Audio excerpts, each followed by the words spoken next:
सो ये ब्लेंडर का इंटरफेस है, 4.0.2 फ्लैश स्क्रीन है।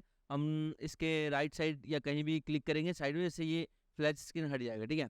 और हमारे पास डिफ़ॉल्ट में ये कैमरा, ये लाइट एंड एक क्यूब मिलेगी, ठीक है। तो क्यूब मिलेगी तो हमें इसे डिलीट कर देना है। इसे सिलेक्ट करके ऐसे सिलेक्ट करके डिलीट कर दो, या तो फिर ई दबा करके कीबोर्ड पे एक्स प्रेस करके डिलीट कर दो, ठीक है।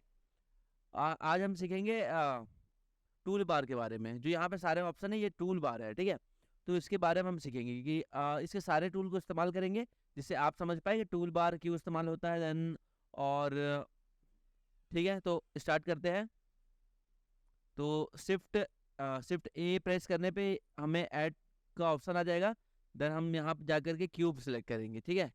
तो एक यहाँ पे हमारे पास क्यूब है, ठीक है, तो हम इसी से समझ जाएंगे।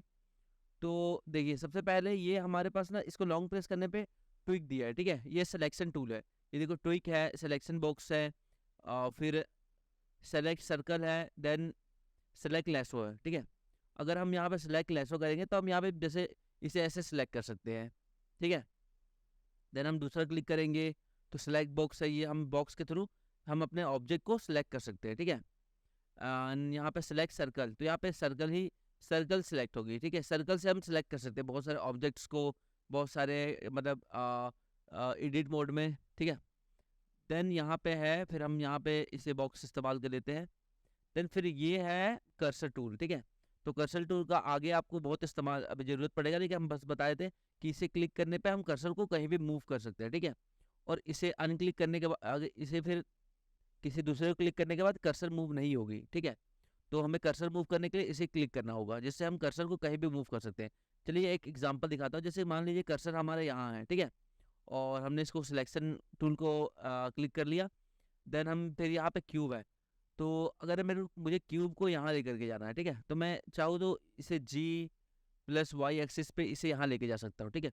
लेकिन वही जैसे एक्सपर्ट्स इस्तेमाल करते हैं कि इसे सेलेक्ट किया, फिर शिफ्ट एस दबाया, सिलेक्शन टू कर्सर, ठीक है। इसे क्लिक करने के बाद ये कर्सर पे अच्छे तरीके से बैठ जाएगा, जिससे हमें कोई दिक्कत नहीं होगी और उतना साइड भी नहीं करना पड़ेगा, ठीक है। तो ये हो गया हमारा कर्सर टूल, ठीक है। अब हम जाते हैं, ये सारे हैं ट्रांसफॉर्म टूल, ठीक है। तो ये है मूव टूल, ये मूव करने के लिए एक्स एक्सिस पे, वाई एक्सिस पे, जेड एक्सिस पे मूव करने के लिए, ठीक है। और उसके बाद आता है रोटेशन टूल। रोटेशन टूल में हमें देखने को मिलता है हम रोटेट कर सकते हैं अपने ऑब्जेक्ट को, ठीक है, किसी भी एक्सिस पे, चाहे वाई एक्सिस पे जो कि इसका ग्रीन सर्कल बन रहा है। देन हम इसको रेड एक्सिस पे इसे वाई एक्सिस पे इसे रोटेट कर सकते हैं, ठीक है। तो हम जो भी चाहे इसे कर सकते हैं। देन फिर हम यहाँ पे इसे क्लिक करते हैं, ये स्केल टूल है, हम स्केल कर सकते हैं इसे, ठीक है। ये देखिए हम इसे स्केल कर सकते हैं, ये देखिए हम इसे स्केल कर सकते हैं। अब हमें एक्सिसों में स्केल करना है तो हम एक्स एक्सिस में इसे स्केल कर लेंगे, जेड एक्सिस से स्केल कर लेंगे, देन हम वाई एक्सिस में इसे स्केल कर सकते हैं, ठीक है। ये हो गया। और हम अगर चाहते हैं कि ये सारे टूल्स हमें एक बार में ही मिल जाए, तो हम यहाँ पर ट्रांसफॉर्म टूल का इस्तेमाल करेंगे, ठीक है। ट्रांसफॉर्म टूल का इस्तेमाल करने पे हम इसे क्लिक करने के बाद हम इसे मूव भी कर पाएंगे, हम इसे स्केल भी कर पाएंगे, हम इसे हर तरफ मूव कर पाएंगे, ठीक है।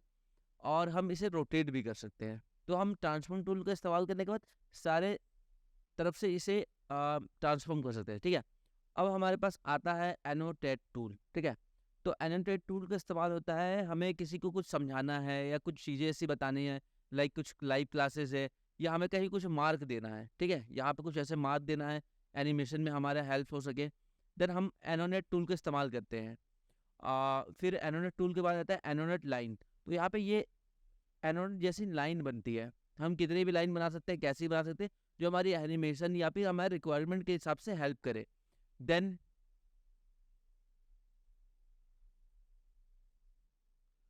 हम यहाँ एनोनेट पॉलीगन में हम ये देखिए, ये फिर ये फिर ये हम पॉलीगन जैसा इसको दे सकते हैं, ठीक है। फिर हम आते हैं मेजर टूल में।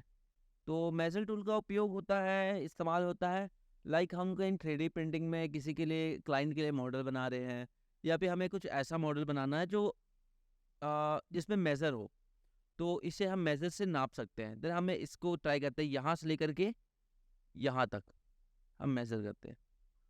तो ये 2.68 मीटर का हो गया, ठीक है। सेम चीज़ हमें यहाँ इसे मेज़र करनी है, तो यहाँ देख सकते हैं आप, ठीक है।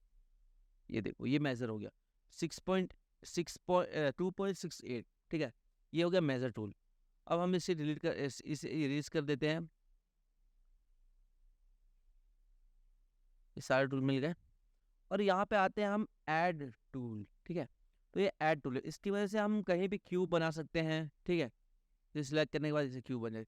हमारे पे यहाँ पे बहुत सारे ऑप्शन हैं, इसे लॉन्ग प्रेस करने पे हमें add cone, add cylinder, add UV square, add sphere, ठीक है। देन हम अगर स्फेयर क्लिक करते हैं, कुछ भी चीज़ें को ऐड करते हैं, तो हमें माउस पे एक क्लिक करना है, लॉन्ग लॉन्ग की लॉन्ग प्रेस करके सिलेक्ट करना है। देन यहाँ पे चीज़ें दिख जाएगी और हमें माउस छोड़ना है। फिर हमें कहीं भी इसे ऊपर की ओर एरिया दे देना है। तो देखिए हमारे पास ये चीज़ें इस्तेमाल हो चुकी है। हमें और चीज़ें इस्तेमाल करनी है, लाइक ऐड सिलेंडर। तो ये देखो सिलेंडर आ गई। हम ऐड यूवी स्फीयर आ गई, ठीक है। तो हम यहाँ ऐड टूल का इस्तेमाल करके हम चीज़ें ला सकते हैं। तो दोस्तों आगे हम और चीज़ें बनाएंगे।